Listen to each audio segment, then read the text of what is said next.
Billion డాలర్ల ఖర్చుతో Google data centre ఏర్పాటు చేస్తామన్న ప్రకటన తర్వాత పరిస్థితులు వేగంగా మారుతున్నాయి.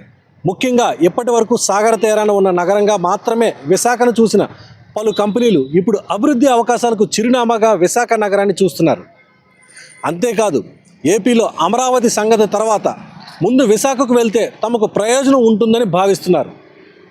దీంతో విశాఖ తీరం ఇప్పుడు హాట్ కేక్గా మారుతోంది. విశాఖలో గూగుల్ డేటా సెంటర్ ఏర్పాటు ప్రకటన తర్వాత దేశంలోని మెగా రియల్టర్ల చూపు ఒక్కసారిగా విశాఖపట్నంపై పడింది. అదే సమయంలో ఐటీ కంపెనీలు కూడా భారీగా తరలివస్తున్న నేపథ్యంలో రియల్ ఎస్టేట్ రంగం ఊపందుకుంటోంది. భారీగా రెసిడెన్షియల్, కమర్షియల్ ప్రాజెక్టులు ఇక్కడ చేపట్టేందుకు సిద్ధమవుతున్నారు. ప్రభుత్వం కూడా వీరిని ప్రోత్సహించడం ద్వారా వాణిజ్య రాజధానిని అభివృద్ధి చేయాలని భావిస్తోంది. ఇప్పటికే రియల్ ఎస్టేట్ రంగంలోనే టాప్లో ఉన్న రహేజా, సత్వా, ఏఎన్ఎస్ఆర్ గ్రూపులు విశాఖకు తరలి వస్తున్నాయి. వైజాగ్ చుట్టుపక్కల భారీ ప్రాజెక్టులు చేపట్టేందుకు ఈ 3 కంపెనీలు ముందుకొచ్చాయి. దీంతో ఈ 3 సంస్థల ప్రతిపాదనలకు ఏపీ ప్రభుత్వం ఆమోదం తెలిపింది. మధురవాడలో 2172 కోట్లతో రహేజా ప్రాజెక్ట్ తమ వ్యాపార విస్తరణకు సిద్ధమవుతుంది.